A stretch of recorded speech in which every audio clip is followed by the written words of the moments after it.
Hello મિત્રો, આજના વિડીયોમાં આપનું સ્વાગત છે.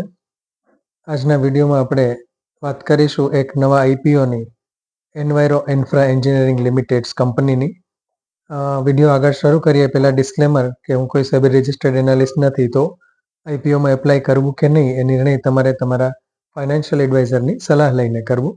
અહીંયા ફક્ત ડિસ્કશન જે છે એકેડેમિક પર્પઝ માટે અને આપણને નોલેજ મળે ને એક આપણો વ્યૂ પોઈન્ટ જે કહેવાય એ માટે છે. કોઈ પણ પ્રકારની લે વેચની કે એપ્લાય કરવાની કે ન એપ્લાય કરવાની કોઈ પણ રેકમેન્ડેશન સમજવી નહીં. તો મિત્રો, enviro infra project engineering limited જે કંપની છે એના વહેલા તો બિઝનેસથી શરૂ કરીએ. કંપનીની સ્થાપના 2009થી શરૂ થઈ હતી. કંપનીનું મેનેજમેન્ટ પ્રમાણમાં સારું છે, ક્લીન છે. કોઈ જગ્યાએ કોઈ કોન્ટ્રાવર્શિયલ ઇસ્યુમાં હોય એવું કંઈ ધ્યાનમાં નથી આવ્યું. બિઝનેસની વાત કરીએ તો company mainly waste water treatment projects કરે છે, જેમાં કન્સ્ટ્રક્શનથી માંડી પોતે પ્રોજેક્ટ આખા કન્સ્ટ્રક્ટ કરે છે, ઓપરેટ કરે છે અને પછી એને વર્ષો સુધી મેન્ટેનન્સ પણ કરે છે. આ મેઇન કંપનીનો બિઝનેસ છે.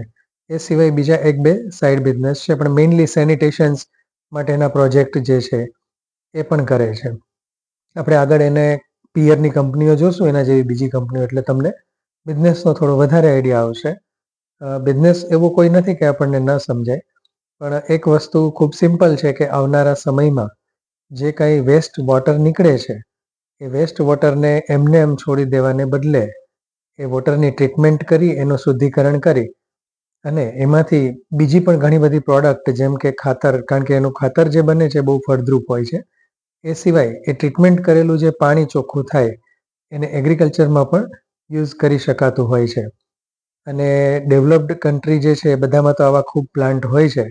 ઇન્ડિયામાં આપણે હજી આ વસ્તુની શરૂઆત અથવા પ્રાઇમરી લેવલ કહી શકાય, કારણ કે વસ્તીના પ્રમાણમાં કેમ જે હોવા જોઈએ એના કરતાં બહુ ઓછા પ્લાન્ટ છે. પણ હવે દિવસે દિવસે પાણી જે છે એ બહુ સમસ્યાવાળી કોમોડિટી વસ્તુ બની જવાની છે, ત્યારે આ બિઝનેસ જે છે એનું ખૂબ મહત્ત્વ રહેવાનું છે. અને એમાંય ખાસ કરીને વાપરવા લાયક અને પીવા લાયક પાણી જે કહેવાય એનો તો બિઝનેસ આવનારા સમયમાં પણ હજી દિવસે ને દિવસે વધતો જ રહે એવી પૂરેપૂરી શક્યતા છે. એટલે કંપની આમ જોવા જઈએ તો ભવિષ્યના જેનો ગ્રોથ સારો રહેવાનો છે, વિકાસ થવાનો છે, એવા બિઝનેસમાં છે એ આપણે કહી શકાય.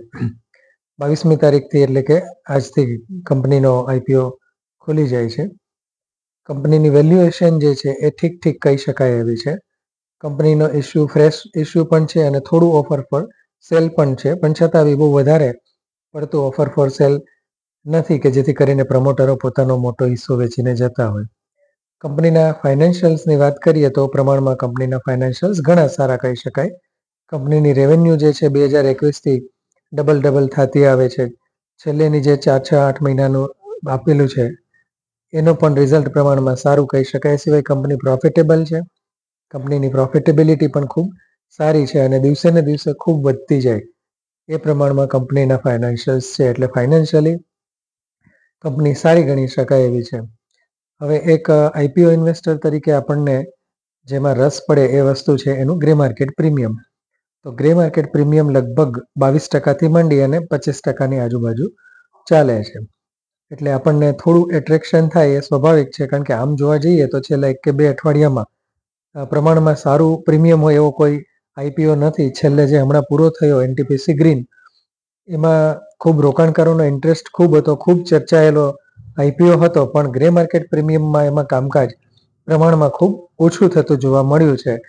એને એન્કર ઇન્વેસ્ટર બુક પ્રમાણમાં સારી આવી છે, પણ તેમ છતાં એમાં ગ્રે માર્કેટ પ્રીમિયમ હજી પણ એટલું બધું ખાસ નથી. તો એના પ્રમાણમાં આમાં જે છે એમાં ઇન્ટરેસ્ટ રોકાણકારોનો વધારે રહેવાનો છે અને ભરાશે પણ વધારે, એ સ્વાભાવિક વસ્તુ છે. હવે કંપની જેવી જ બીજી કેટલીક કંપનીઓ આ જ બિઝનેસમાં હોય એની વાત કરીએ તો એની અંદર આવી જશે આયન એક્સચેન્જ, કે જેનો વિડીયો આપણે બહુ સમય પહેલાં બનાવ્યો હતો. ફરી એક વખત એના કેટલાક ફાઇનાન્શિયલ્સ અને એના રિવ્યૂ ફરીથી લેવાના છે.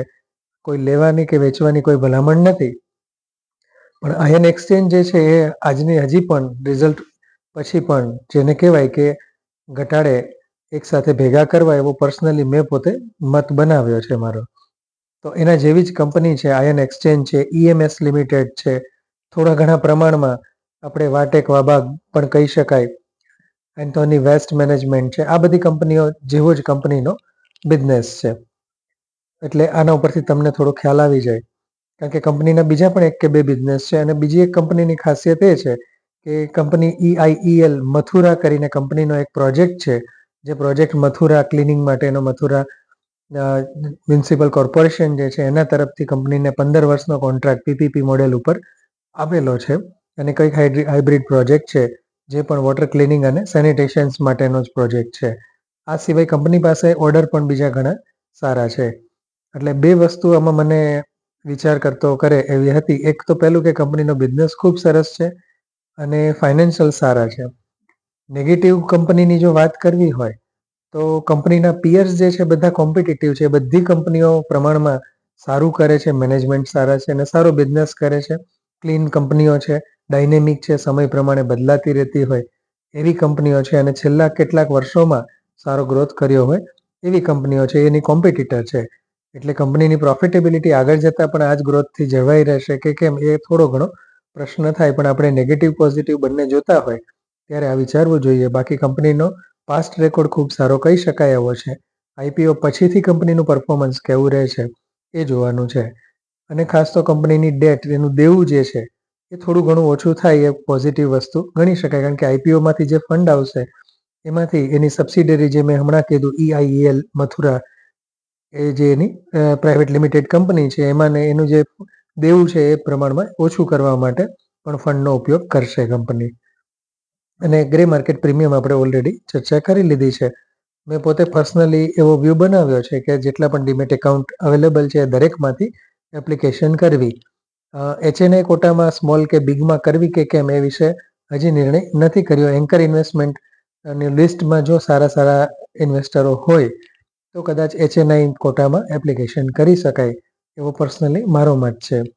તો તમે આ બાબતે શું વિચારો છો? આપનો અભિપ્રાય ખાસ કોમેન્ટમાં લખશો અને કોઈ પ્રશ્ન હોય તો પણ જણાવશો. દરેક મિત્રને ખાસ અપીલ કે વધુમાં વધુ મિત્રો સુધી આ વિડીયોને શેર કરે, લાઇક કરે અને સબસ્ક્રાઈબ કરે. Thank you.